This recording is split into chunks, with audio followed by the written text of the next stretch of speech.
Committee Room 15. Good afternoon and welcome to the Environmental Audit Committee for our final oral evidence session on our inquiry into natural capital. And we're very pleased to welcome today two ministers and their officials.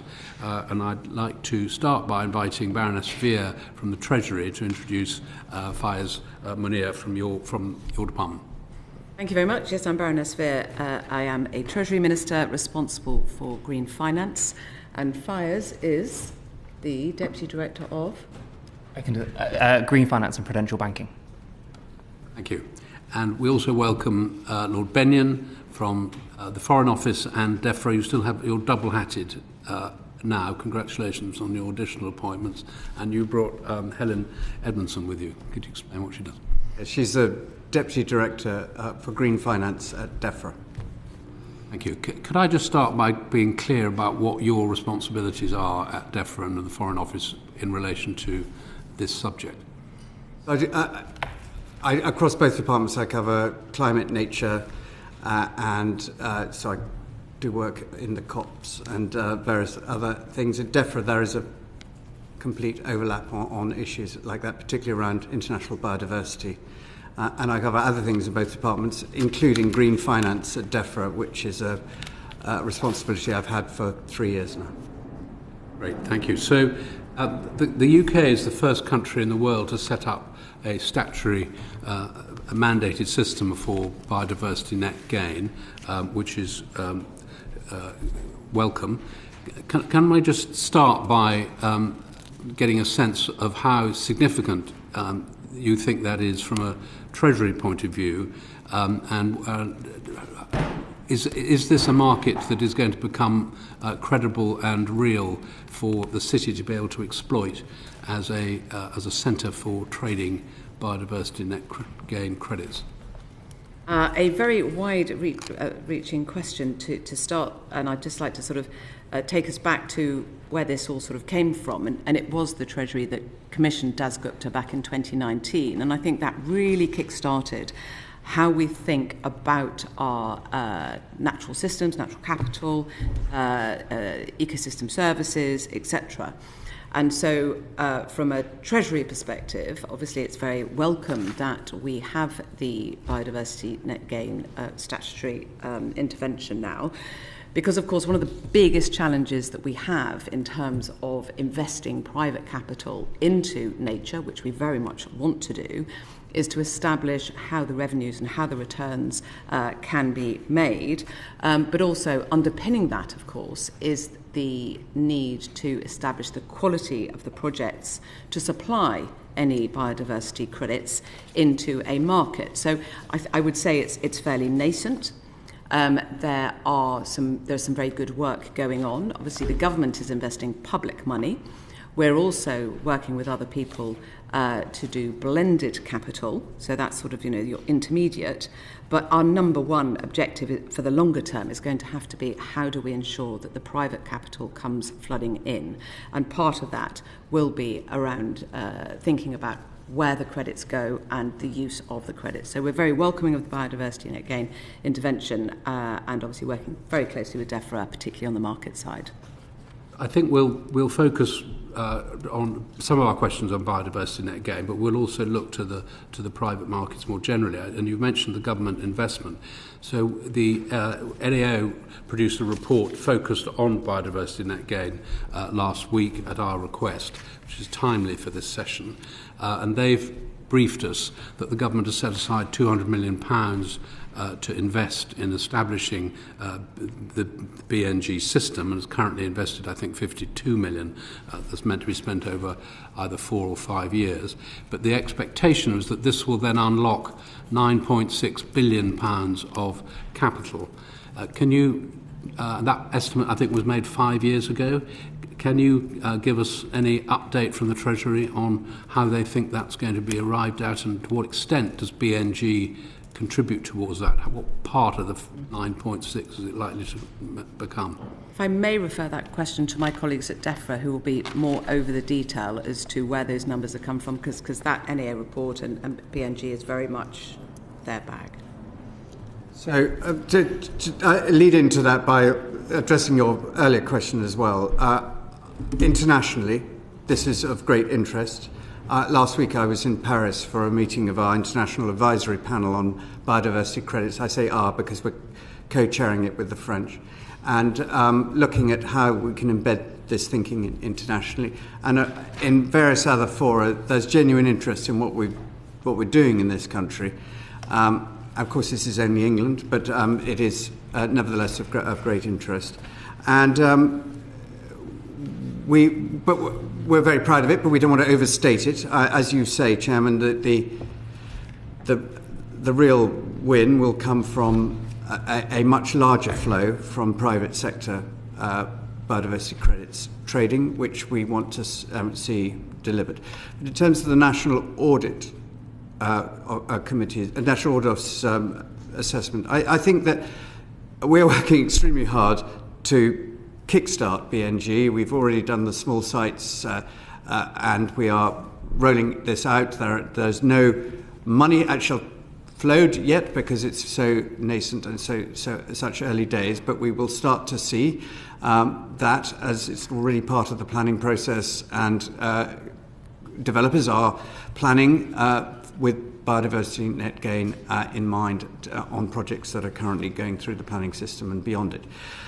The worry always was that they would then not be able to find in these early days projects in which to invest for off-site developments, and therefore we thought government should pump prime this by setting up a register of investable projects, and that is held with Natural England, an arm's length body of DEFRA, and they will be able to go to them and say we can't get projects available that comply with the requirements of our 106 planning agreement, and therefore we're coming to you, government, and we will provide them something off the register. And this will do two things. This will start to create understanding in the private sector about how the system will work, and it will start creating fundable, developable projects which people can then see functioning in a coordinated way. And on the National Audit Office, I think they raise some really important points, but we are absolutely focusing at the moment on implementation at this early stage. They also made some concerns about monitoring and evaluation, which we absolutely accept, but we think these are long-term projects, 30 years, and we want to make sure that we are getting them established and we are developing good monitoring and evaluation which addresses their concerns as well. You say that there are 6 sites currently on the register. Did I hear you say that? No, I didn't say that, no. So the NAO told us that there are currently 4, the scheme opened in February, there are currently 4 sites on the register covering 80 hectares. And the value, I asked them what the value was, they said up to £650,000 per credit, or was it per unit?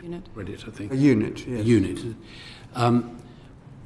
So does that mean that, so the other thing that we heard is that the register is going to cover, as you've just described, those sites that are offered by land managers into the government for the government then to sell on, but it will also include deals that have been done, privately negotiated between developers and landowners.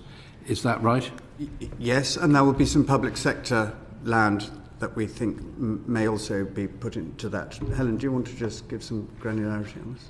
Yeah, sure. So for all off-site credits, they will obviously, like all of the large credits, units rather, need to be put into a legal agreement, and that legal agreement can either be with the local authority through a Section 106 agreement or with a responsible body. So that's through the conservation covenants. For the off-site units, they will then go on that publicly available register that Natural England hold, and project developers can obviously access that off-site register if they cannot find any on-site.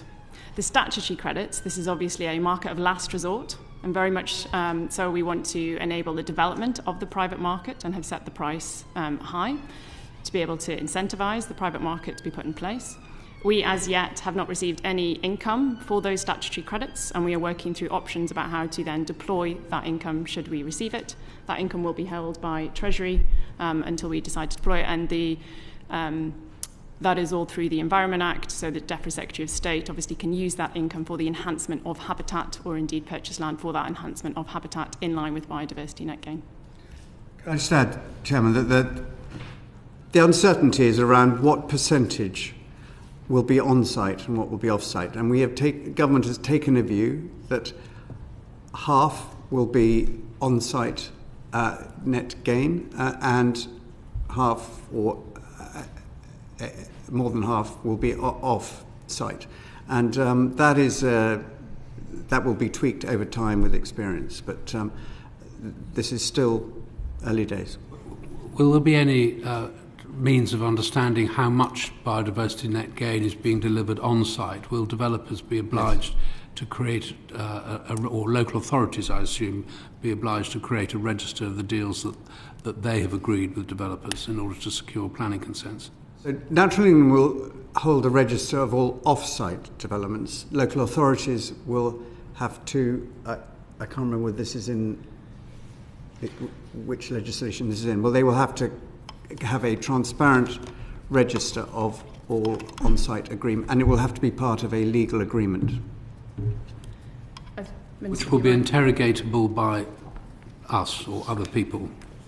This is something that we are obviously looking into through the monitoring and evaluation of BNG. So as the Minister said, the off-site units will be on this publicly available register that Natural England are holding. On-site is the responsibility of the local authorities to manage, and will be part of how we are exploring with our monitoring and evaluation framework with Natural England, possibly through surveys, dialogue with the local authorities, exactly how those are being managed and captured. Okay. But they are not on the register that we mentioned previously. That is for off-site. Right. The statutory credits that you touched on, you said you haven't yet developed a mechanism to spend those credits, and that any money that comes in from selling them to developers as a last resort, because they haven't managed to find any themselves, will go to the Treasury. The Treasury have a habit of hanging on to money that lands in their coffers. What surety do you have that the Treasury will provide you with money if you ask for it in order to invest in a particular thing or entity to capture a satisfied credit sale? Is there an agreement with the Treasury? I want to mislead the committee. It is due to be ring-fenced and spent on biodiversity. There would be a ring-fenced agreement with the Treasury in order that the money will be spent on biodiversity enhancement. And can the Treasury representatives confirm that that's their understanding? Yes. Good. Thank you. I should have said at the outset that I am a farmer. I don't have any natural capital interests at the moment, other than being an owner and responsible for some. So I apologise for not putting that on the record earlier in the session. Can we just turn then? There'll be other questions on BNG later, but if we turn to the role that the UK financial centres have to play in voluntary capital markets. A question for Baroness Vere. Do you see any conflict between the statutory system that we're setting up and voluntary markets developing? Are they complementary? Are they designed to operate to similar standards? I think that they will clearly develop alongside each other, and the voluntary nature markets, again, are very nascent. You will be aware that there is a consultation which will be coming out soon on voluntary carbon markets, and that will include some references to voluntary nature markets as well. But I believe that is a DEFRA consultation. It's a DESNES consultation, forgive me. And so, therefore, they will be taking that forward. But obviously we do want them to develop, and it's for them to do so. It's not a Treasury work stream per se. I think that was expected in March. Do we know when it's going to be published? We don't have a firm date for it now. Can you give us a clue? Is it intended to be published before the recess? We can certainly ask DESNES for an updated timeline. We had example at our most recent hearing trying to get from a government official the definition of the word imminent, and we were told that it was imminent. We didn't get very far with that, but we did circulate dictionary definitions. You haven't given us an indication, but it would be very helpful if you could write to us. Imminent is sooner than in due course. Yeah, it's much quicker than in due course, I think. Thank you very much. Chris Grayling. I'm going to pick up and ask you a couple of questions about natural markets, but can I just probe slightly on the BNG issue? It sounds like there's a lot of work still in progress, but BNG has already started. Mm-hmm. So is there going to be a mismatch between the needs of developers and the system as it has been developed so far? And are we going to end up with a logjam? I don't believe so, because what the most important thing, now it's live, it is a statutory requirement. Local authorities have received support in delivering what they have to do, and we are seeing developers now working through the requirements. I think that the concerns raised about evaluation and monitoring and concerns raised around other factors will be ironed out in due course. There's a lot of people working extremely hard across government to make sure that this flies, and it's obviously a DLUC responsibility as well as DESNES and Treasury and my department as well. So we are. I don't think the committee need be concerned that there is going to be a sudden sort of logjam of effort, because we've got to get this thing up and running and show people and show the wider world that this is this is how to do biodiversity enhancement in a way that developers understand clearly, government have their role, and that it can be localised through a local planning system effectively. What you said about monitoring particularly concerns me, because if you look at both that and the broader opportunity for much larger scale natural capital markets, fundamentally you need nationally and then internationally accepted metrics which can determine both the baseline for a project and then the progress of a project as it goes on. And without those, it's hard to see that any natural capital market can develop properly, whether it's a BNG market on a small scale or on a larger scale. Are you not yet confident that you have got, at least within the BNG arena, and I hope moving then on to how you'd apply that on a much bigger scale so that the UK can develop natural capital markets with an international reach? Have we not yet got to a point where we are satisfied that we know what the right approach on the metrics is? I think we know what the right approach on the metrics is around BNG, because it's been exhaustively laid out in legislation and guidance. On the wider marketplace, and I think this comes into where your questioning is going, the most important thing that we have to do is to ensure that the credits trading schemes have implicitly in them trust and integrity, and that we have done so much over the 3 years that I've been involved in this to address a now rather out-of-date, frequently said phrase that it's a wild west out there. People don't know what. There are conflicting metrics around baselining, and there's conflicting wordage about what good looks like. And what we're doing through the British Standards Institution, what we're doing internationally now through the International Sustainability, ISSB, and other measures that we're bringing in, it's to make sure that we are embedding trust and high integrity into this market framework. How close do you think we are in the UK? The UK is one of the world's major financial centres. It would be crazy if we were not able to establish a globally recognised natural capital market from the City of London and from the UK. I totally agree with you.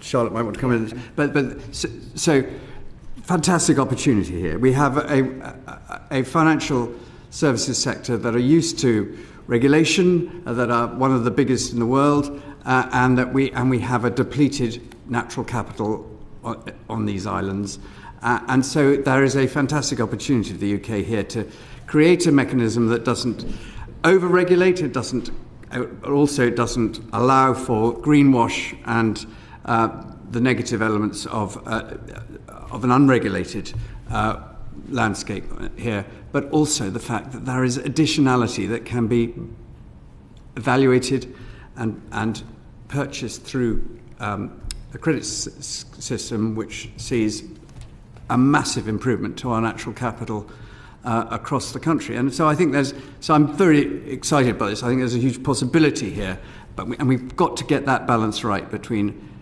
an over-regulation which squeezes out investment and under-regulation which allows for greenwash. And I hope over the course of the next hour or so that we are going to be able to prove to you that we are trying to hit that sweet spot. I was going to just add a little bit from the bigger picture perspective, and I think, it's now time to, we know that we need to develop these natural capital markets. We know that actually we need the data to underpin them. We know that they are hugely more complex than even the carbon markets are. And so when we're looking at what the UK sustainability disclosure requirements should be for natural capital, we do need to make sure that they're underpinned by international standards. So that is why, at the moment, obviously you've got TNFD, which was a market-led initiative. Some very forward-thinking companies got involved in that. We greatly support that. But, of course, it's time to bring in the real economy and ensure that everybody can get involved. So, therefore, we welcome the ISSB implementation announcement last week from DBT. It would be very good if the ISSB could do a broader framework for implementing and for developing future standards. On the back of TNFD, we know that the ISSB is now doing a major piece of work on nature, and this will, I hope, underpin natural capital globally. Because if it doesn't, we can be the UK doing wonderful UK things, but we will not attract the sorts of international capital flows either into the UK or indeed into countries all around the world without that underpinning into some sort of ISSB standard, which we can put through an endorsement process in the UK, which we've now got set out for DBT. And from my perspective, that is where everything else flows, whether it be transition plans, whether it be nature markets, all flows from that.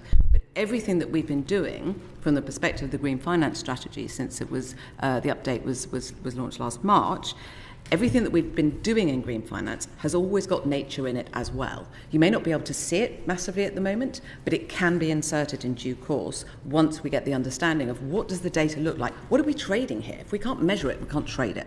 And that, to me, is the fundamental underpinning of how we take this forward. And if I've got a concern list to that, so I take it from both your responses that you want to see a market in the UK in which these credits are traded and resold and retraded. Yes. How quickly can we get there? Because this is an opportunity that won't be everywhere indefinitely.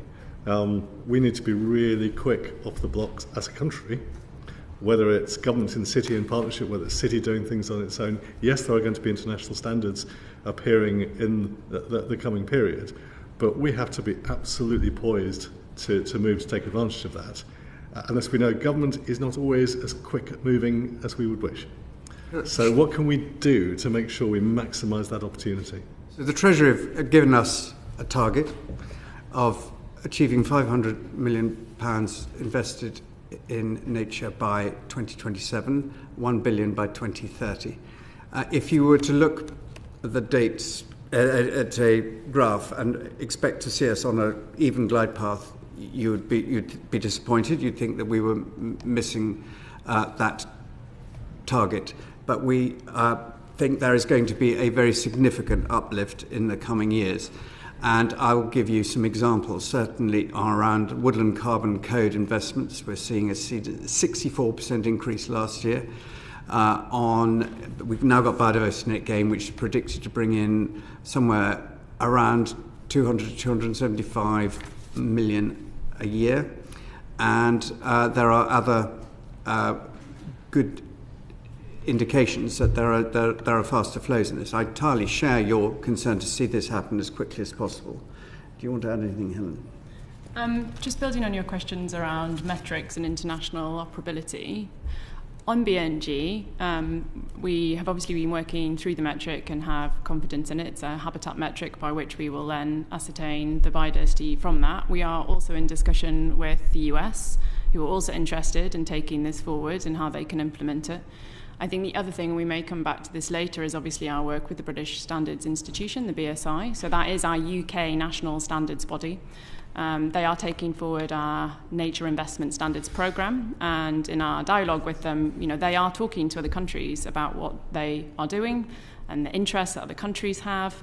So I think just in terms of that point about interoperability and can we get ahead of the curve, I think the standards work, and do we know what good looks like? On the standards part, we are moving forward with that. Last thing for me to touch on is just the issue of scale. And I should declare, as you know, Lord Benyon, I'm on the board of one of the big African NGOs. But one of the things that seems to me to be an issue and a challenge is simply scale. That if what we have in this country at the moment is lots of little tiny projects, which could become accredited or which may not become accredited, but we don't have anything at scale. So you start to get a situation where major corporations sign up to the provisions around TNFD and start to make provision to deal with their impact on nature. What we're talking about within the UK is generally projects that are not big enough in their own right to absorb that resource. And yet we clearly want the City of London or the UK to be a centre for trading credits in larger projects. So what do we do to create a situation where we are not only developing BNG as a way of dealing with our own problems, we're actually creating tradability of international credits into international projects? So this is exactly what I was talking about at this event in Paris last week.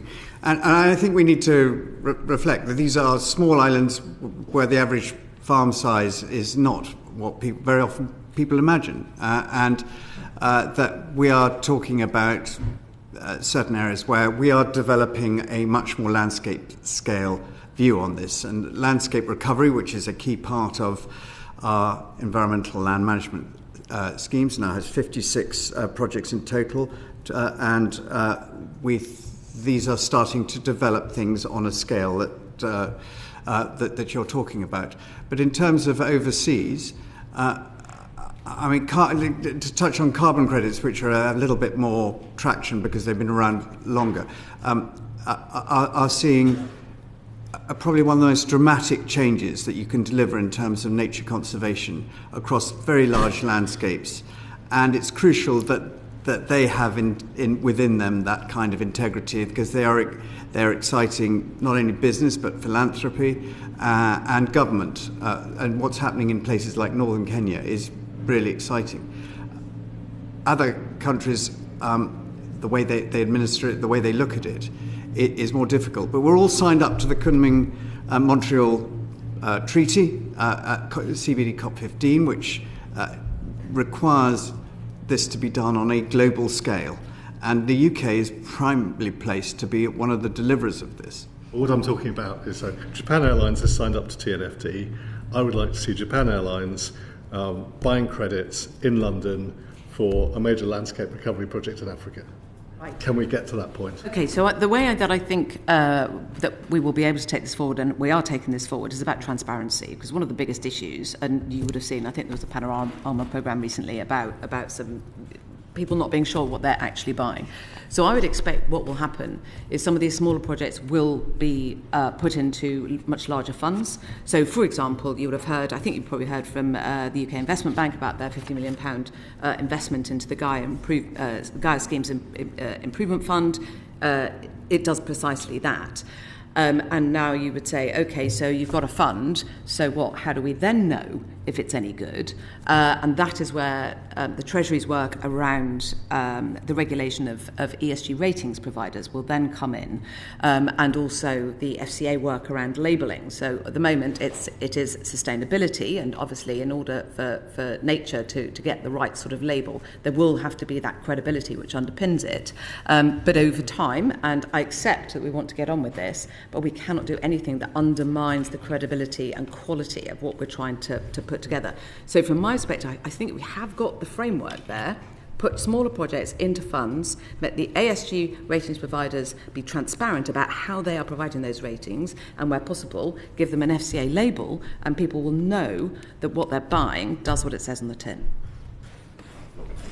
Thank you, Chris. Just picking up on that. So just to take Chris's example, if we're trying to create a market in London that people have confidence and trust in through the standards that you're describing, how can we enforce standards in northern Kenya to ensure that is managed in the way that the entity selling the credit has claimed it's going to be managed? If I come in, so I think it's a really good question. This is one of the reasons why it is a bit harder than just the UK coming up with the standard and sort of demanding that lots of trading happen in the City of London. So part of the problem here really is scale. So if you are Japan Airlines or whoever, you probably need a hell of a lot of carbon credits or nature credits or whatever it is that you are doing. And you need them aggregated, and ideally you want some liquidity and some market makers to give you a bit of assurance on that.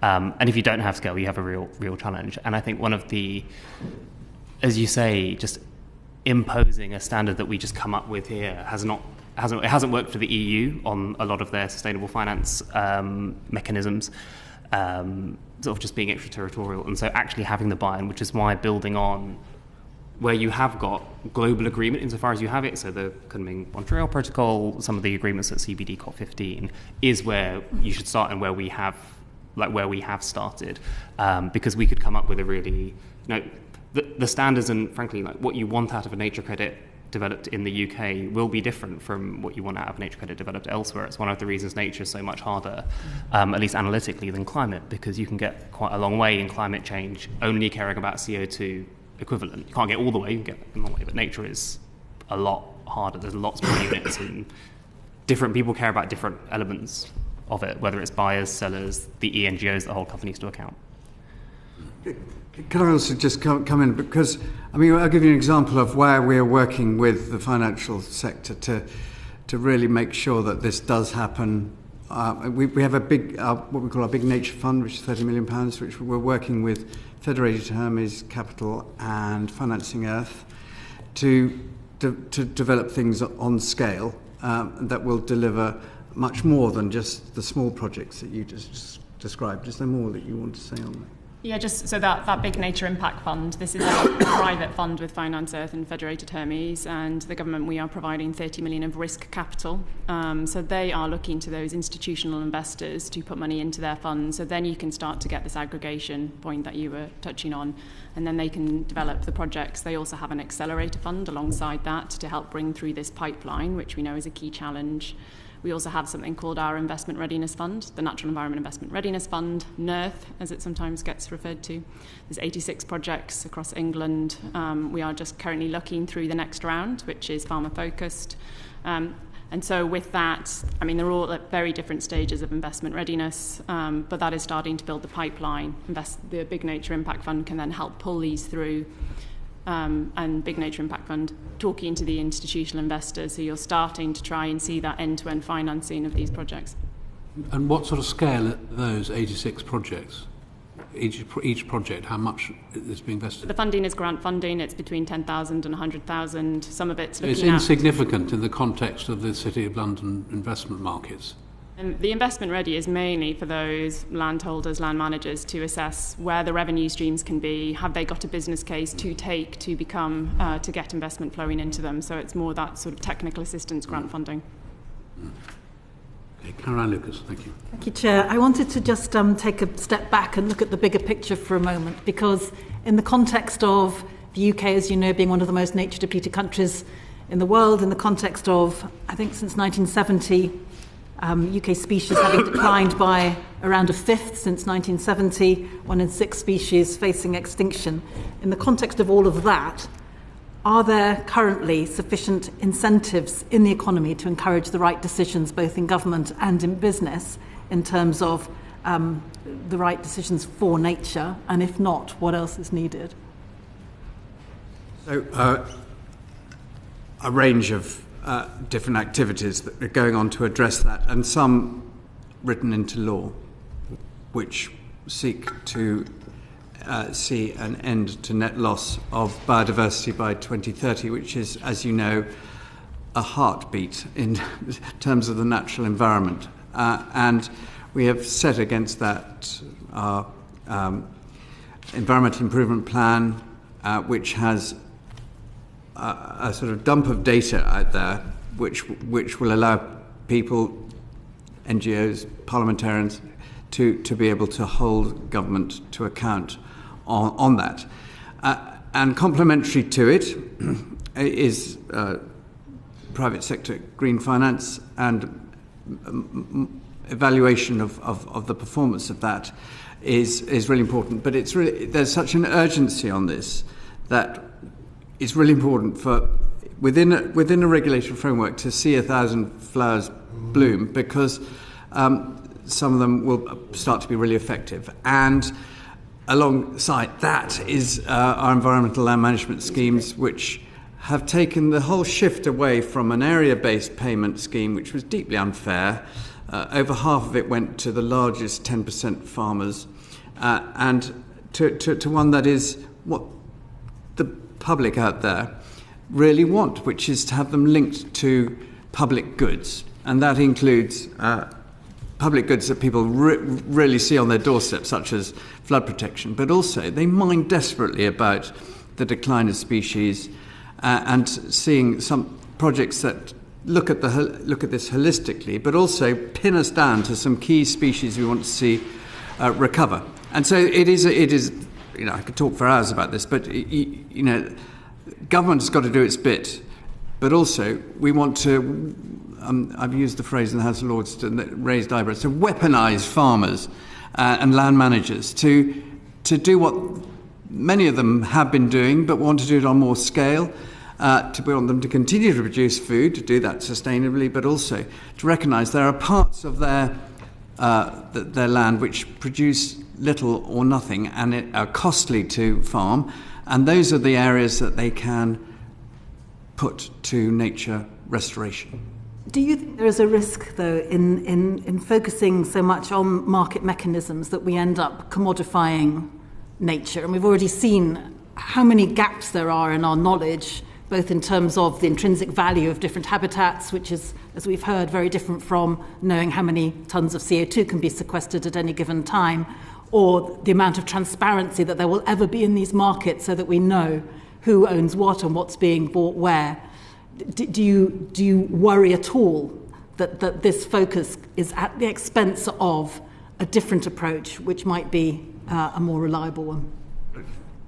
Yeah, I'm sure Baroness Vere will come in on this, but when we published the Natural Environment White Paper in 2011, it's when we first started talking about offsetting, and an NGO said this is wicked. We're trying to put the price on an otter. And I tried to explain that wasn't what we were doing. We were trying to create an incentive to invest. And I think the world has changed since then. In the decade and a bit since then, NGOs in particular are now seeing this as an opportunity that government will never, any government in any economic circumstances in this country will never be able to provide what Das Gupta said we needed to provide for the restoration of the natural world in this country. And so I think that we're now in a much better place. We're not talking about commodified. Can I just say that I think what's happened is the NGOs have recognised that markets are the only game in town when this government is in power, and therefore they have to then adapt their demands to the context that they face. And you talked about Das Gupta, but of course Das Gupta wasn't only talking about market mechanisms. He also said very clearly, for example, that measuring the well-being of the economy through GDP alone was completely wrong, and that we needed a whole set of other indicators, and he was really pressing government to get along with that as well. So I think there were real criticisms in Das Gupta about an economic system that is based on a very narrow conception of growth. And my only question to you is whether or not you feel there's a risk of some of those other recommendations in Das Gupta being overshadowed, if you like, by a government which, you know, self-avowedly would be a government that wants to use market mechanisms first and foremost. Well, I don't think that's true, actually. So we will use market mechanisms. We absolutely recognise that. But if you look at our response to Dasgupta, we were very, very clear that we absolutely accepted his central premise about the need to look at the economics of biodiversity. The government committed to integrating nature into economic and financial decision-making, which is what we've done. We also committed to changing our natural capital accounting for the UK as a whole, and to join the OECD Paris Collaborative on Green Budgeting, which we have done. We were one of the first countries to publish natural capital accounts in 2020. They're now included in the Blue Book. We have funded the ONS in terms of improving the natural capital accounts. Not talking about natural. I was talking about the other things in Dasgupta. Which ones? For example, where he says that GDP growth should be replaced by environmental protection and human well-being as the overwhelming goals. Right, okay, and we believe that going beyond GDP is very useful. It's a useful measure. It's used by countries pretty much around the world. But the work that we have funded from the ONS in terms of the beyond GDP work, which, as I say, we were one of the first countries to do that beyond GDP work. The ONS has done a wide range. It does welfare, it does all sorts of different types of accounts now, as I'm sure you know. And they have a roadmap to 2026, which they're working on in terms of how can they continue to improve and indeed encourage engagement with those beyond GDP measures. So given that we've had a few years since Dasgupta, we have funded the ONS to make these improvements. We have a roadmap to getting there. We're not suddenly going to ditch GDP. That wouldn't be wise. But certainly, looking beyond GDP, I think we have a very good story to tell. Parallel indicators. So I'm not asking you to ditch GDP, but I'm suggesting that alongside GDP, just as we regularly hear about GDP, when could we expect to regularly hear about some of these other indicators, which I quite understand and accept are being worked on by the ONS, but they're not actually part of our national discourse? You don't often hear the Chancellor get up and talk about those in the chamber. Well, because, there are quarterly analytical releases published which cover beyond GDP. I know what you're talking about, discourse. And if you were to stand up and talk about them in the chamber, of course, you absolutely can. But at this moment in time, if we're looking at, until we have, a very significantly changed financial system, GDP is going to be the main indicator that people look to. But that does not say that we are not very focused on the other measures. And one of the things, of course, that feeds into is our green financing programme, which is also... I've got limited time, but I just want to ask you about the progress you've made on stimulating the uptake of disclosure standards, for example, those recommended by the TNFD to create transparency. And do you think those should it be mandatory for those standards to be disclosed? Yes, well, we absolutely welcomed the work by TNFD. It is a market-led initiative. I know the word market again, but it was all down to a group of about 40 task force members who worked very closely together to develop this framework for disclosures.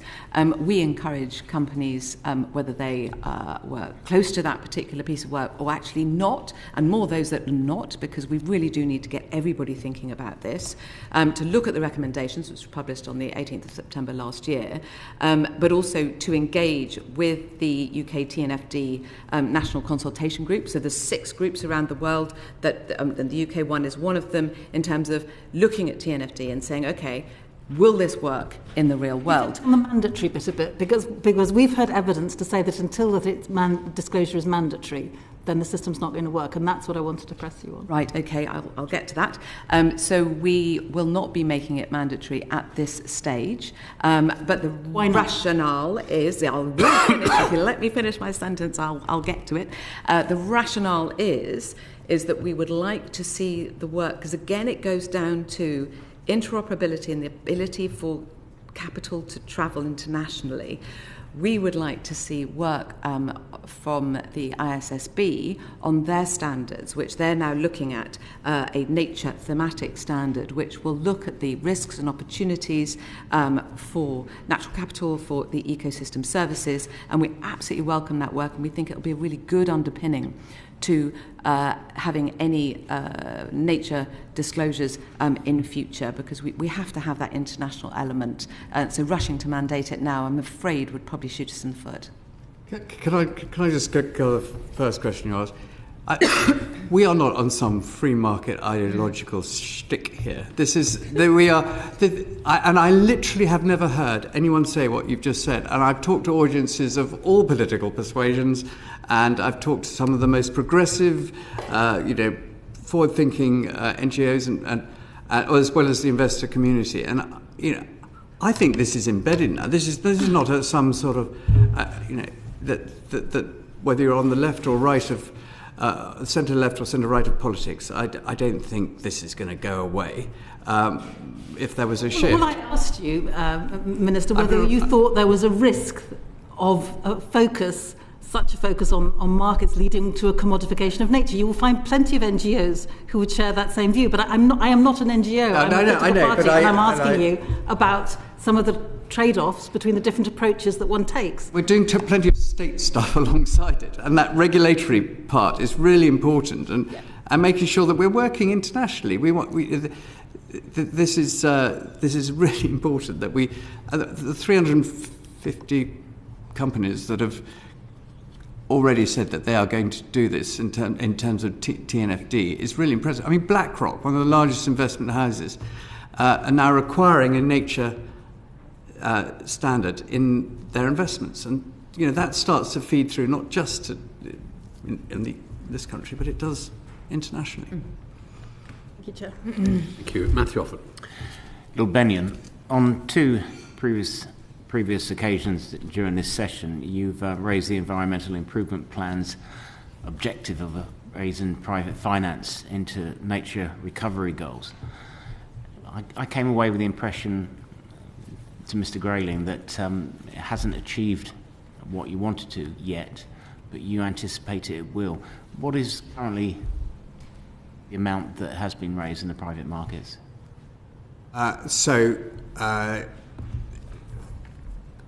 Biodiversity net gain, we think, will, when it actually the money is starting to flow, will be somewhere up to possibly £275 million a year, and therefore that is a start. And alongside that, the developing biodiversity credits system will, we think, get us to, we hope, our target by 2027 of 500 million.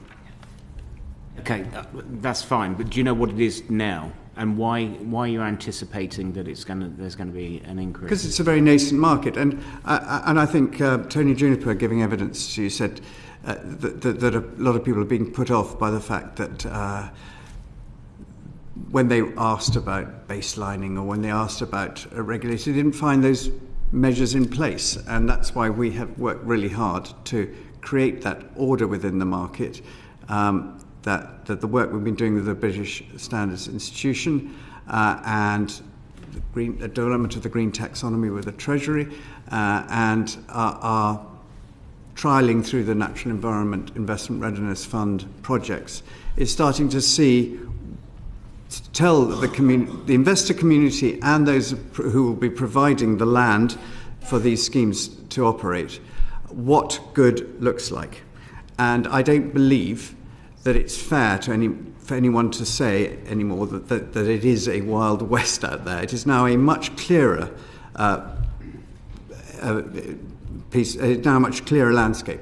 And I'll give you one example. The Green Finance Institute, which we work with very closely, have produced on their website something that any land manager can look at and see the process through which they need to go to access a high integrity credits trading system, and that is a real game changer. We think that is creating greater understanding, and it's something any farmer can look at, but certainly farm advisors and farm cluster facilitators will be looking at to see if they can bring together landowners across the landscape who can access these schemes.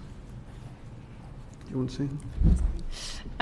Just on the question around where we think we are at. So the Green Finance Institute, in one of their reports on financial nature's recovery, provided an estimate on where they thought private finance was across all of the 4 nations. And in England, they thought it was less than 100 million per annum. and that is predominantly made up of some water sector investments, some voluntary carbon, some voluntary biodiversity, and potentially some CSR as well. There is no primary data out there on investment into nature. We commissioned research working with the Green Finance Institute to explore how to collect that, and subsequently are working with the Green Finance Institute on an investor community they have. They're going to do a survey for us. We're hoping to get the results in the next few months. We are also talking to the ONS about whether or not there are any of their surveys where we could add an additional question. And we've also added a question into the farm business survey, so we can start to triangulate and get some primary data to be able to track this target more systematically. In the absence of that, we obviously have valuation and monitoring of our programme, so the investment readiness programme that I mentioned before, we have evaluations of that. Some of those have started to receive capital. We know, for example, how much money is flowing through the Woodland Carbon Code and the Peatland Code. In 2022, we estimate that was around 4 million. As the Minister said, the estimates around biodiversity net gain are up to 274 million per year. And yes, in the water sector as well, through the WINIP programme, anticipate some investments through there. So it's a mix of finance from a mix of sectors.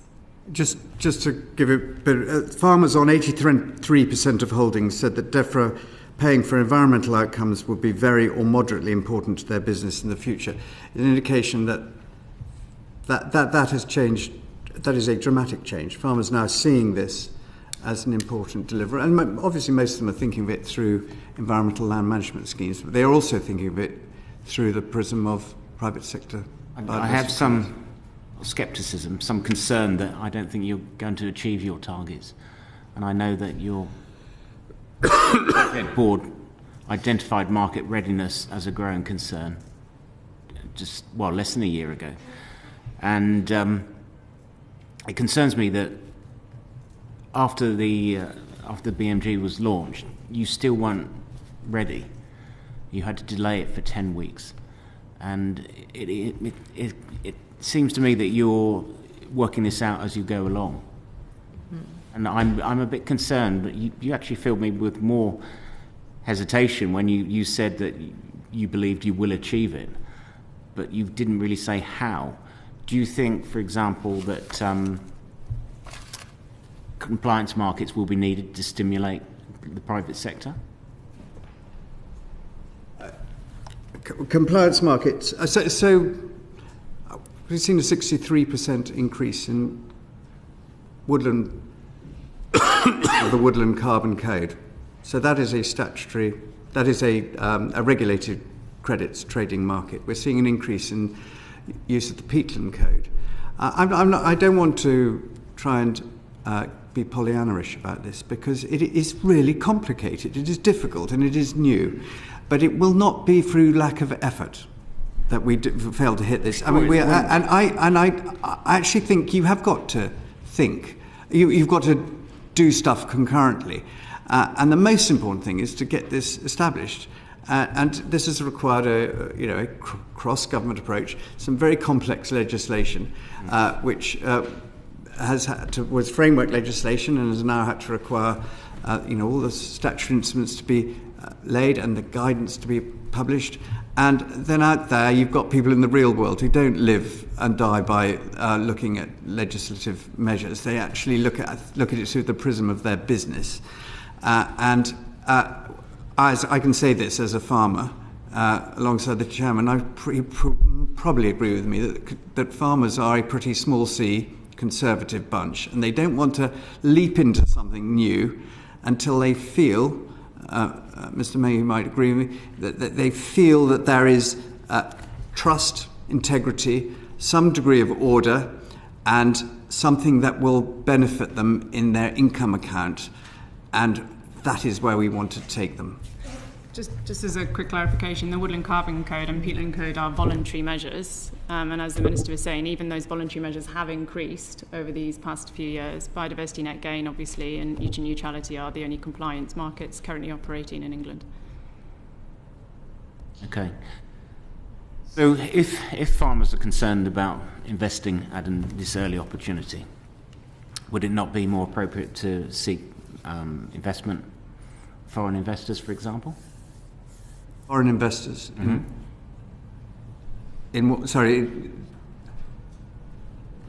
The ability of to provide investment opportunities for natural capital. I mean, there will be foreign investment opportunities for a variety of companies that use these shores for investment in our financial services, who will be looking for ways to offset and to embed their desire to protect nature and reverse the declines in nature, and to recognise that this is... And this will really take off when this is not something that is being done by people who want, perhaps, say, 300 companies that are forward-leaning and looking at, in terms of looking at how they're going to embed TNFD. This is going to be about somebody who just sees this as a marketplace where they can get a return. And there is an enormous... That is the point at which we know this has really taken off. You said that this is a cross-government scheme, which it clearly is, with input from the Treasury as well, but also the Department for Business and Trade. Have you discussed with them using their online investment platform to seek foreign investors? Online investment platform, have we? But I'm not clear, because it's all dependent upon the revenue and whether the return can be made. And so whether they're domestic or foreign, we still have that issue where we need to make sure that the market develops in an orderly and trustworthy and highly credible manner. I don't think just because somebody's overseas that they would necessarily seek a slightly, a different rate of return. But I think one of the opportunities that may well be coming down the track is in terms of the emissions trading scheme. So we will be consulting on engineered greenhouse gas removals, but there will also be part of the consultation which will look at nature-based greenhouse gas removals. Again, it'll all come down to the cost, wider land management impact and the permanence of those. But one could see a world where, obviously we don't want to see a huge amount of offsetting. We want emissions to reduce. If there are, for hard-to-abate sectors, the opportunity, if they do fall into the ETS scheme, to use nature-based removals, then I think that would be hugely beneficial. It still bothers me, particularly from the Treasury's perspective, that the income that is coming in is not being used for the purpose that it was designed for. Sorry, I don't understand the question. Sorry, which income? The income was coming in, but it's not actually going forward to BMG projects. At the minute, you mentioned earlier that you said it's going to be ring-fenced and then used later. Sorry. So we haven't had any money from BMG yet. Mm-hmm. We have had no application, or we have no... in terms of the government's fund for those companies, those developers who can't find private sector scheme in which to invest their off-site requirement. But once we do, that money will be held by the Treasury, and under an agreement with them, it will be ring-fenced to spend on... It was the mechanism of spending the money. That's what bothers me.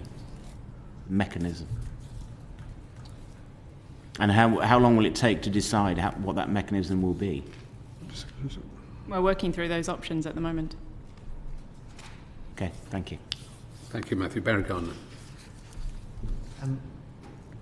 I'm a huge supporter of what you're trying to do, right? And I accept all that you've said about how difficult it is. It really is incredibly difficult. But it's really important. And for that reason, I want to try and get a handle on how it's going. The funding for nature that the Treasury provides, the International Climate Fund that the government's committed to is for 11.6 billion to be spent between the 5-year period of 21-22 to 25-26. So we're in the 4th year of that programme. How much of that 11.6 billion has actually been spent?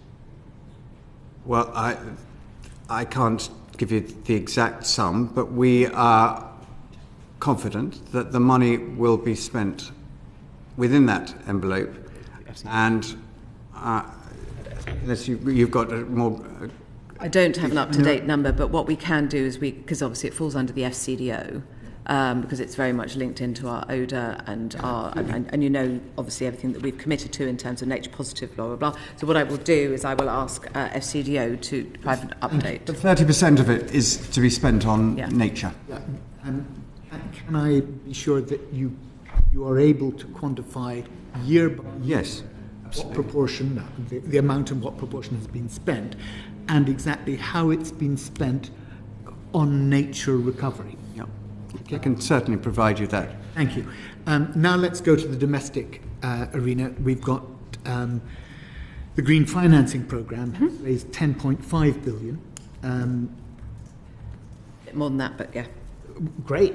My understanding, though, is that in last year, at any rate, only 611 million, that's 5.8% of the fund, was actually spent. So again, can you give me the figures for that fund? Those are not... They're different. I know it's being allocated in different numbers ways. that I am familiar with. Well, I can try and clarify how the Green Financing Programme... In 2023, the Green Financing Programme committed 611.16 million, not billion, 5.8% of the 10.5 billion total. So the way the Green Gilt and the NSNI retail green bond works is we issue these kind of labelled gilts and retail bonds, and then departments, through we have sort of program and a governance program, departments can effectively kind of tell us what their eligible spending from it is. So we have set out in the Green Financing Framework what is eligible from departments, and we were pretty strict about what is eligible, precisely because it was when we first did it, it was our kind of debut green gilt, and we wanted the market to have as much confidence as possible, and which worked, and it was oversubscribed when we did it. So it's not a fund that we raise, as I understand it, as I take it, that we raise the funding and then departments bid into it. Departments tell us what their eligible programs and projects are, and that's what helps the DMO plan for how much they want to issue. My apologies. I don't know that I quite understand what you were saying to me in relation to the spend last year and the fund as a whole. We don't sort of we don't raise a pot of money through the government green bond program, just the same thing. We don't raise a pot of money and then spend it. It is part of the DMO's overall financing remit. So the DMO get told raise a lot of money in any given year. The Green Financing Programme may well have raised the 10.5, or as Baroness Vere says, slightly more than that, in 22-23. 9. Nobody should believe that that's money that then gets spent on green projects. No, some of it does. No. So in total, there has been £37.7 billion raised through the Green Financing Programme to February 2024. You've got to look at that amount of money in the context of all of the gilts that were raised by the government. Actually, what the Green Gilt programme does, and NSNI, the retail bond as well, what we're trying to do here is to tap into the appetite coming from both domestic and international investors to invest in these sorts of bonds. We feel actually that it's a really good way of showing the UK's leadership in the green financing area. It's a way of getting broader investors used to the fact that you will have certain things that are earmarked for particular green outcomes. And there are 6 different categories that this money is invested in. But the money doesn't sit in itself in that pot. It's been allocated via the spending review to departments in the normal fashion. Okay, so it's government spending, and it's not allocated, it's not hypothecated to green projects. Except it is all spent on green projects. If it's helpful, it's just free money. So we published the first green financing allocation report in September 22. And then the second one in September 23, fittingly enough, that report detailed that in 2023, how £8.6 billion was allocated toward 51 projects across the 6 green expenditure categories. So that's clean transport, renewable energy, energy efficiency, pollution prevention and control, living and natural resources, and climate change adaptation. And it also set out the environmental impacts of the 16.4 billion that were described in the first report. So we sort of do the financial reporting and then I think the environmental reporting, which takes a bit longer.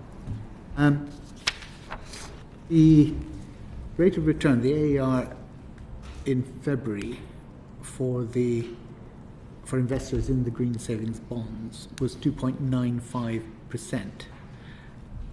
whereas the average for longer term bonds that month was 4.12%. What is the incentive for investors to go for the green bonds? Because that's their choice, and again, that's what I was trying to say. There are a number of investors out there. If you change your pension, which I did the other day, you are asked if you want to invest in green type outcomes, and if you choose that, you may be accepting a slightly different rate of return. So obviously, the rates that the bonds are issued at will be very much the prevailing market clearing rate at the time. What proportion is expected to provide credits or units that can be sold on the market? That's the proportion of the projects that Treasury and DEFRA are funding, producing opportunities for private investment. No, this is public spending, so this is not for sale on. And obviously, the bonds are sold on the market, but this is public spending. So, if you look at all of the different interventions that we do in various different departments, on the basis of obviously all of the bids come in based on the Green Book. We've updated the Green Book to include various elements around our environmental targets, etc.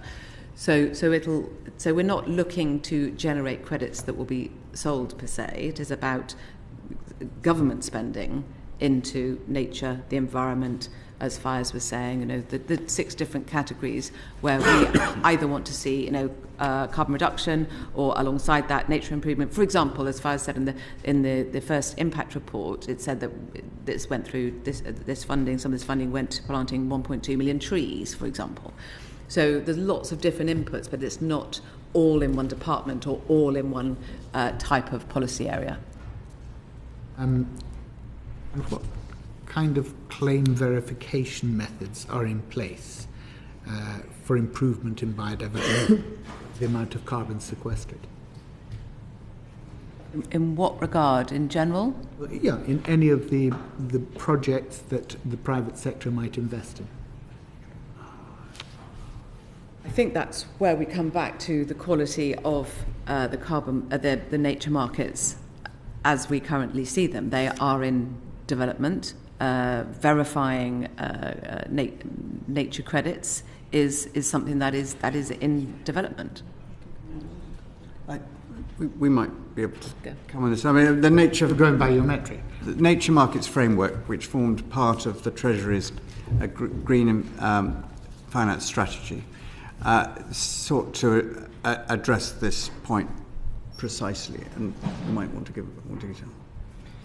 So on the compliance markets, we've obviously talked a bit about biodiversity net gain and the legal agreements that need to be put in place, and within those legal agreements there needs to be clarity on how the habitat is maintained, how it is monitored, and that if it's through a responsible body. We'll come to that on BNG. So that is on the monitoring and assurance side for BNG and those compliance markets. For the voluntary markets, at the moment you have 2 government-backed schemes through the Woodland Carbon Code and the Peatland Code. That is a UK-run code. You have Forestry Scotland, who runs the UK Land Carbon Register. Those units are held on that register. And in terms of assurance, you have, say, for example, Forestry England, who could provide some of that assurance, Soil Association, etc. But the key element of that really is the publicly available register, where these carbon units are held, both the pending issuance units but also the woodland carbon credits as well. So there is a system in place for those government-backed schemes.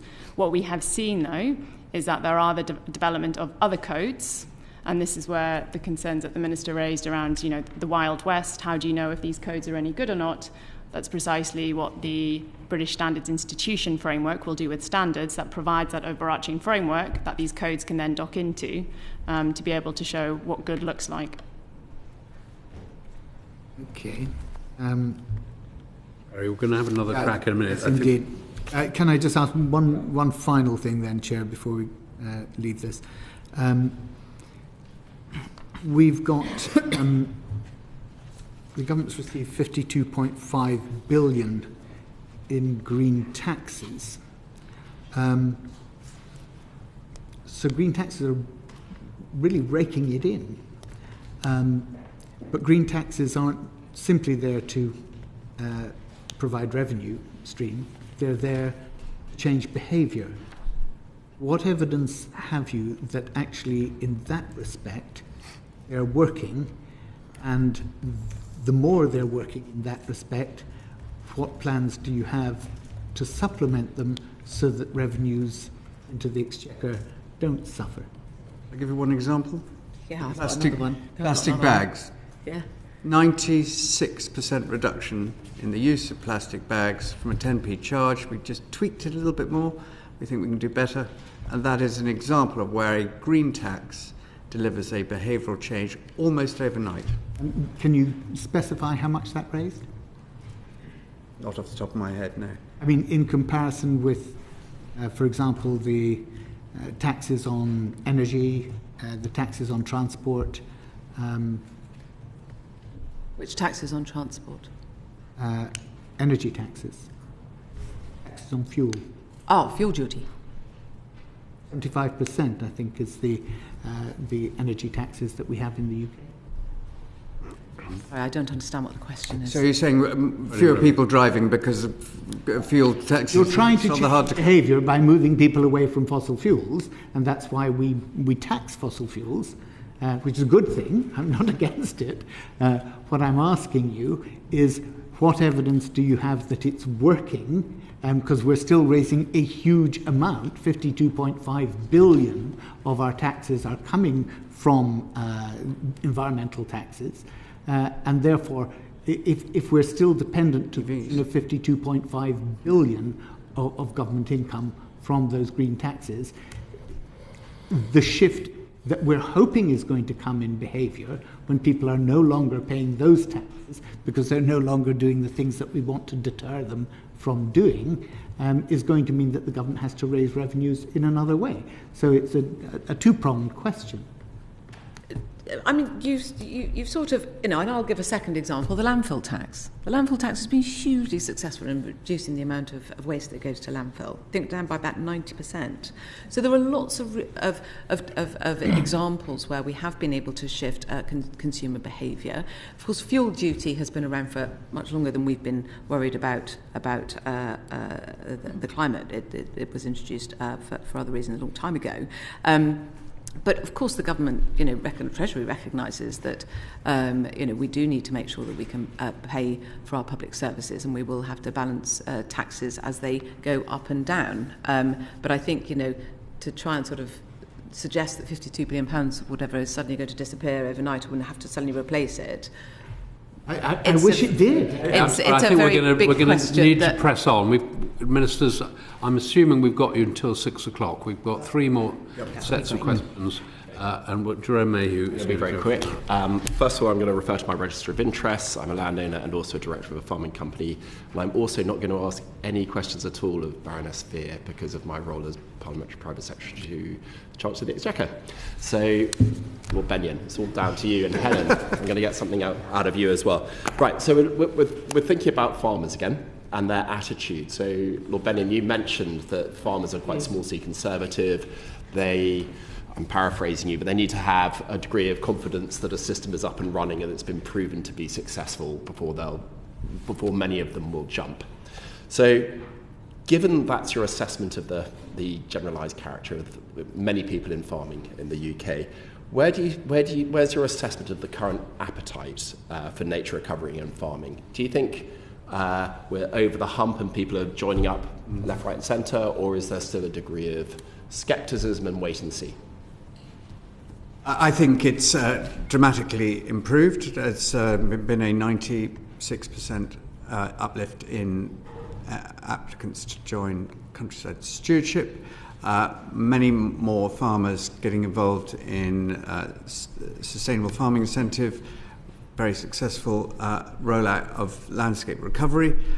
Food production remains a key, is what farmers do, and we want them still to do it within a sustainable system of farming, and the incentives are really taking people towards that. I mean, there will always be those, if you go to an event like Groundswell, which is which promotes regenerative farming, which is very much linked in many cases to private sector green finance, and the importance of baselining, but it's also about making sure the soil is an effective ecosystem, that you have a continuous green cover crop, and that there are wider, often stacked benefits. But that is one element. There are those who are taught like me that only a few decades ago, who weren't really taught about soil science, and I think there is a dramatic shift. A welcome shift. Do you think there's a degree of pushback within the farming community as well? There's been a lot more conversations about food security and a concern that particularly large estates, before the cap of 25% was put in, that people were transferring their entire land holding into nature-based recovery. Do you think there is what we're seeing is a bit of pushback, and that's why we're talking about food security so much as we are? I mean, if you listen to Tim Farron speaking at the National Farmers Union, you'd think that every landowner was kicking tenants off the land in order to take the land out of production. It's just not the case. There is some anecdotal evidence that has happened, and we have put measures in place, particularly to protect tenant farmers and particularly to stop that sort of activity taking place on scale. I've also read some quite bizarrely inaccurate figures about our food security, which has remained largely static. I think it's taking a hit this year, but that's more about weather. And we want to encourage farmers, we want to continue to produce around 63% of what we eat here, about 74% of what we can grow that we will continue to produce, and perhaps raise that. But so I think there is that farming is to be credited for moving in the right direction, and the incentives now are all about sustainability, and that fits in with what government is seeking to do in terms of our targets set out in the Environmental Improvement Plan. And is everyone happy? No. And farming is facing a lot of pressures. I was at Chelsea Flower Show this morning, and the head scientific officer told us, from the RHS, told us that their estimation is that we will have a climate similar to Barcelona plus frosts by 2050. 2050 is... I intend to be around in 2050, and I want. So we've got to develop incentives that tackle innovation, adaptation to climate change, and that see us able to produce food, but to recognise, as Caroline Lucas was saying earlier, that we have depleted nature in these islands, and that is an economic crisis. The Green Finance Institute has just estimated that the impact on GDP could be greater than the impact of COVID. It could be 12% if you add in climate events such as we've had over this winter. And so I don't see there is anything more urgent than what we're doing now. Do you think, I'm going to ask for slightly shorter answers because we're sorry, my time. On the one hand, you've got the government that's announced its food security index at the last week's Farm Walk Summit, so reassuring in terms of food security, that side of the argument. Do you think we've got the balance right in terms of incentives towards more sustainable forms of agriculture and biodiversity net gain and all the good stuff we've been talking about during this session. So the most important thing is to say these are not mutually exclusive. That you can have food security and you can have a restoration of nature. You can have food production sitting alongside decarbonising a farming system. Why wouldn't you want to decarbonise your farming system? And the Royal Agricultural Society of England produced a really good report a couple of years ago which looked at the farm of the future. And that is something that I think will be a huge encouragement to younger farmers. They will see a farming opportunity for them that fits very much with the way young people are working. So I hope that we can get away from that and I see letters in the Farmers' Weekly that talk about these. The government is, you can't eat butterflies, they say, which is the most pointless thing that anybody ever says, because you can have nature and you can have a profitable farming sector. But this is the big but. With the nature recovery, the biodiversity net gain, it only works if it's long term. It's not going to happen in 6 months. You get your accreditation, then you can do what you like with it. And the real risk of the current setup or the developing setup is that there just isn't the structure in place to give confidence that there's going to be biodiversity net gain, not just for next year, but in 30 years, perhaps even 80 years. How are you going to give confidence to the markets, but also just make it work without rights of access onto the land, without a system of inspection, without the funding for local government or whoever the governing body should be in terms of regulation to ensure right across the country and all these multitude of farms and land holdings that they are doing what they said they were going to do 30 years from now? How are you going to do it? Chris Grayling mentioned earlier, an airline that would perhaps invest into nature recovery in the UK, and they're going to want to know that that is being delivered, and so they want.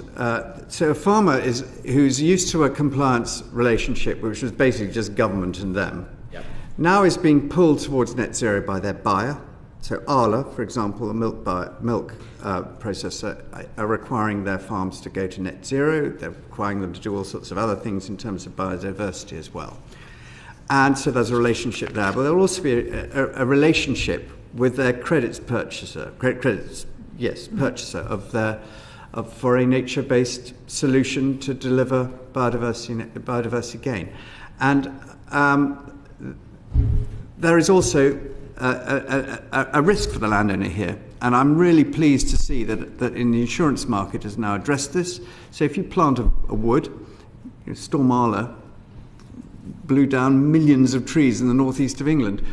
We want to have an insurance product that is available to land managers, so they can insure against the loss of a biodiversity credits system. Sorry for butting in, and this will be my last one. You appear to be substantially restating the problem rather than providing the solution, with the exception of the insurance market, because you're suggesting that the farmer and the product purchaser will be incentivised to make sure that the biodiversity net gain is delivered over a long period. But I'm not sure that's right. A large number of purchasers will say, I've ticked that box, I don't really care what happens, I've got the credit, over to you. And the farmer will be incentivised not to take perhaps expensive ongoing management actions unless they're forced to do it. So how are we going to fix that? And Helen, you've been looking at the detail of this. What's the department's thinking on how we can enforce compliance over the long term? I think, as I said at the beginning, the legal agreement that the units have to put in place covers both the creation of that habitat, but also how that habitat will be maintained and monitored. Yes, that's a covenant. If it's a private contract, someone's got to enforce it. Someone's got to be incentivised to enforce a contract. And if they're both happy not enforcing it, who's going to do it? So it is the responsibility of the local planning authorities to ensure the implementation of biodiversity net gain. Over the last 3 years, we provided 25 million to them and an additional 10.5 million in this financial year to support that rollout. And obviously any additional funding will be part of government spending review. That would require a fundamental change of approach of planning departments right across the country, wouldn't it? On that note, back to the chair. Just on that note, the NAO report made clear that the funding available to local authorities is equivalent of one person, 1 day a week to undertake monitoring and enforcement. Now, while there are no agreements, that's probably fine, but that clearly isn't going to work once we start having hundreds of agreements or thousands of agreements across the country. I think we will see a compliance system where there's somebody in Willys who turns up at your farm. We can now, a shareholder will soon be able to know exactly what their company is investing in a wetland, be able to follow it through possibly a blockchain, certainly through satellite data, and there are a variety of ways in which technology is helping in enforcement. We'll look forward to seeing them, but it won't be during the tenure of this committee. Barry Gardner, I'm sorry, second time. Barry. What information will DEFRA use to gauge the contribution that the BNG policy makes to your goals on nature recovery, habitat restoration? How's that impact going to be assessed? We have a range of different measurement tools to make sure that we are complying with what we've set out in the Environment Act through the Environment, what's it called? Mental blank at the moment. And we're delivering a very clear monitoring system within that.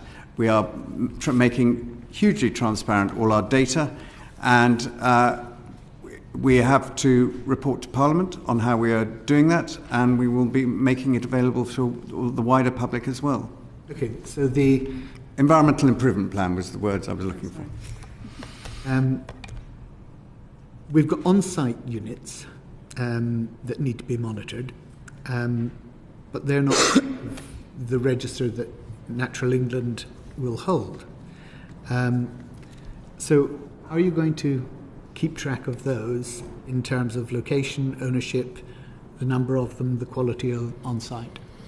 It will be part of a legal agreement with the local authority as part of a 106. Which we've just heard doesn't actually have the funding resources to do that. The NAO actually said, it talked about the 0.2 of a full-time equivalent, but it then said no specific funding had been given for monitoring and enforcement.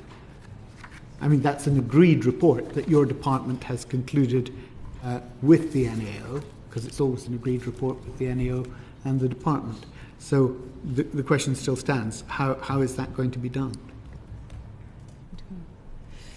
So this is where we are working with Natural England on the monitoring and evaluation framework of biodiversity net gain.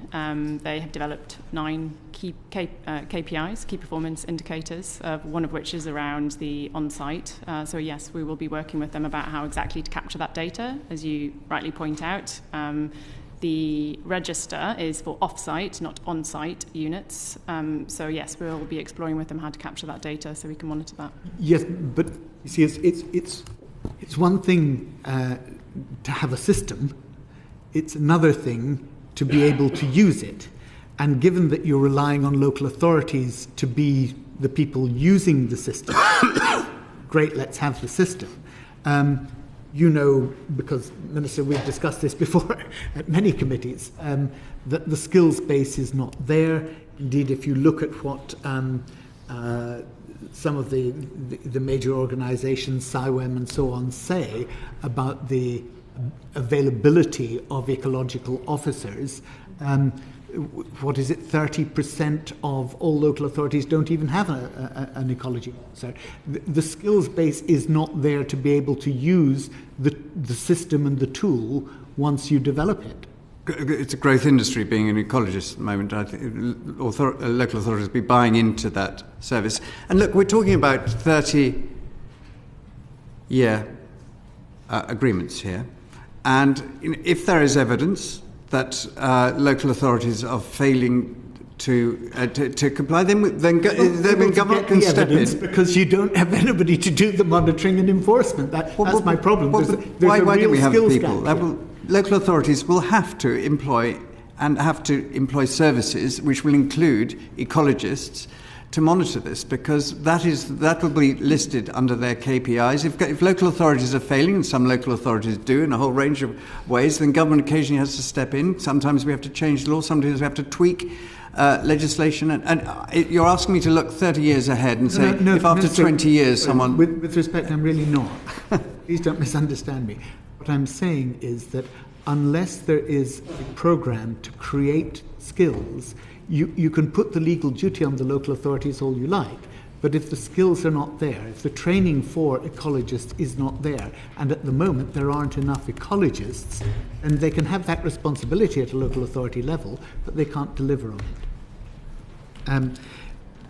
In terms of the funds accruing from the sale of the statutory BNG credits, how will they be applied to measures which benefit natural capital and habitat creation? The sale. Do you mean the ones that when they can't find and they go to the government? Okay. At the moment, we know there's no money in that pot, and we know that there's four. There will be. There's 4 on the register. But my understanding from the NAO is that the department hasn't actually yet determined how it would spend that money. There's not a process for spending that money in the department, and indeed the money will lie with Treasury until there is a process for spending that money. And with respect to the Treasury Minister, that I thought, Minister, is the last place you would have wanted it to be. Despairing view of the Treasury. They're a very green department now. They really are. They do tend to take that money that has not been allocated. And my point to you is that the NAO say that your department has not yet produced a process for allocating, for spending that money. Well, we're designing the options now to create precisely that process, which we can do in tandem with the development of this fund.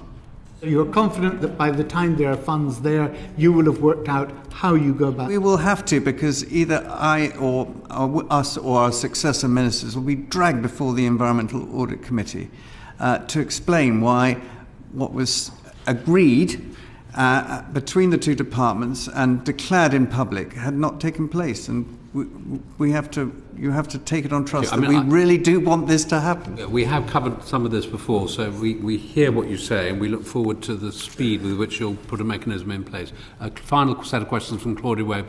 We've got 5 minutes. Ministers, we've overrun the minister's time.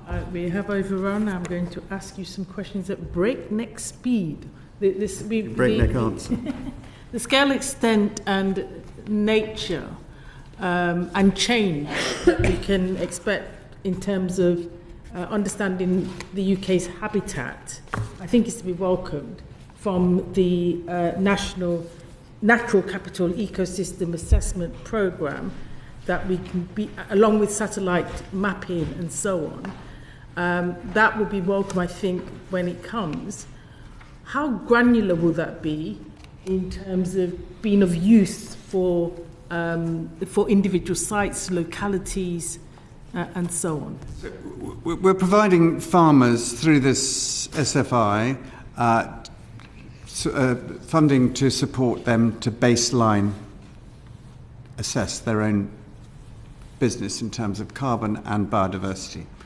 And there are an emerging number of tools. LiDAR is widely used, but is now more or less been overtaken by new technologies which can create a very clear measurement on a feature, for example, such as a hedge, on its biodiversity potential. So that is to the advantage of the individual business, because they will have baselined and they can then take the additionality that they can provide to the credits trading scheme. I can't think. You're not expecting this to come from the program that you're establishing that gives you that national picture, granular detail to farms, to woodlands, to site specifics. You're expecting that to come from a different tool. Well, there's the incentive for individual farm business owners to do that. But there's also work the Natural England have been doing, and in accordance with our local nature recovery strategies, supporting local authorities in having the data they need to say where they think certain interventions should take place to restore nature, and how you're going to get that corridor effect, which is so important in terms of biodiversity. And so, there's simply not enough time to go into the whole range of different data that we are providing support for. And is there anything that... We're just not getting that level of confidence coming through to this inquiry from farmers, for example, and others who question how they will get the baseline of their farms, down to soil, for example. Okay, so there is a soil classification data which is well established, but also one of the things we're particularly keen to do is to try and make sure that we are defining the right metrics around this kind of measurement. And as we keep saying, we've been trying to create the right environment about explaining what good looks like. And I hope that we have provided farmers with that assurance. And only 3 years ago, you could go to different providers and find a very different measure of where a particular farm was at in terms of carbon or biodiversity. And I hope that we've now created a different world in which those metrics, such as soil in particular, so the natural capital ecosystem and assessment programme, will it be able to contribute at all to the sort of site level, individual level, baseline understanding? Will it be able to contribute at all, or is it just... So that programme is developing a suite of methods, metrics and tools to establish the state of England's natural capital assets, condition, extent, location, and the benefits they provide. And this is a terrestrial programme, there's a marine one as well. Key outputs are being produced over a 5-year cycle from 23 to 28, which is the current one, through its initial outputs, and are already integral to government policies, including the Plan for Water, environmental land management, monitoring, and its soil health indicator. How often will the data be reviewed? So we're doing that over a 5-year cycle. The funding post-2025 is subject to the spending. Reviewed and updated and so on. And who will have access to the data? Everyone. Everyone will have access. There's no national secrets here. Okay, and what progress, it was launched in 2022, what progress has there been, and are we expecting to see it by March 2025 as indicated or predicted? I've had no reports that there are any delays to this. The Natural Ecosystem Assessment is a multi-decadal piece of work, and it's phenomenal. Probably this country, one of its great achievements, that other countries simply didn't do this work. We were doing it back. Professor Watson led this in 2003, I think. So this is an ongoing, and the data that is built up through over 2 plus decades of this is massive, and is integral to producing really solid support for the schemes that are then taken forward. Particularly the investor community will need to know are genuine and real, and are based on what an ecosystem needs for that additionality. Okay. I don't know if anybody else just wanted to come in? Just building on what the Minister was saying. So yes, the aim is to make the NCEA data accessible through a single digital access point under an open government licence, so that is the intention. And as the Minister was saying as well, it's already been used to help inform things like local nature recovery strategies. This is a programme that will help us have a much better understanding of the baseline of England's natural capital. But it obviously is based on using a stratified sample of different field sites. So if you as a farmer want to know your particular soil carbon, then you'll have to use one of the existing tools. What the NCA will be providing is information on data across England, but also the methods and guidance as well. The expectation, a lot of academics are obviously interested in this, with publications coming out exactly about what the state of England's natural capital is. And habitat as well. And habitats, yeah. Thank you, Chair. Thank you very much, Claudia. Can I just conclude with a question to each of you? So, Lord Benyon, you referred to the meetings you were having with your counterpart in Paris to try and get some international standards. Is this what we can look forward to, the UK sort of leading the way in developing standards for natural capital, which will be adopted by other countries, by the EU, for example? So the work of the International Advisory Panel on biodiversity credits work will come to an end with measures announced at CBD COP16 in Cali, Colombia. And it's really important, they're not just Britain and France, that they have done fantastic work under the co-chairs Sylvie Goulard and Dame Amelia Fawcett. They've done really good work involving people from different countries. But at this event in Paris, there was someone from an indigenous community who absolutely reminded us that 80% of the land and where this needs to be this money needs to be spent is not controlled by farmers and landowners as we think about it in this country. It's controlled by local communities, and they absolutely have to be part of this conversation. And they know their environment better than we do, and so there's now a real shift to try and make sure that this is not a global north sort of stitch up. This is something that is really involving countries, and we're working closely with the government of Malawi as a partner on this, and we will, I think, have a really good piece of work that has been properly resourced by this independent advisory panel, and that we will take to the COP16 meeting in a way that will really move this forward. Thank you. And Baroness Vere, does the Treasury believe that natural capital is a financial asset that will have legs, that will work, and that the UK will have a leading role in bringing it about? Absolutely, we do, and I think that has been shown by our commitment so far in terms of, not only in cold hard cash, both internationally and domestically, but also the work that we have been doing to embed nature considerations and environmental targets into the way that we do spending reviews, into the way that we assess projects. So if the Green Book now looks substantially different. There is supplementary guidance on biodiversity evaluation, which builds on the guidance for evaluating and monetising natural capital input. So I used to be roads minister. That has now, it's changed now how you think about assessments in terms of actually getting money out of the Treasury.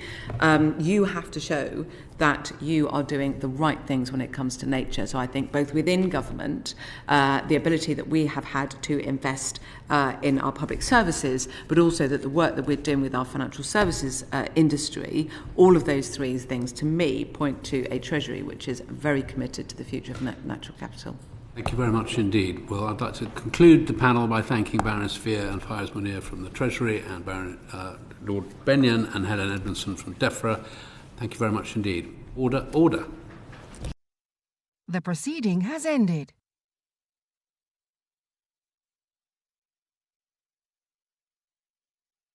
The proceeding has ended.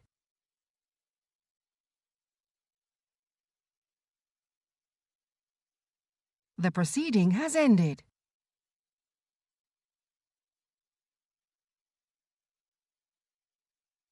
The proceeding has ended.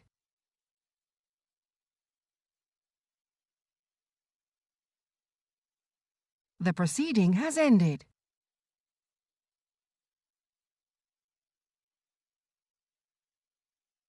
The proceeding has ended.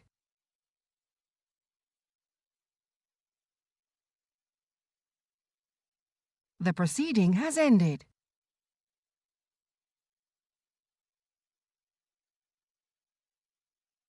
The proceeding has ended.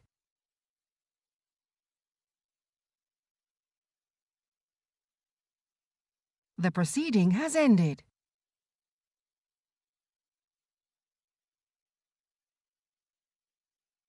The proceeding has ended.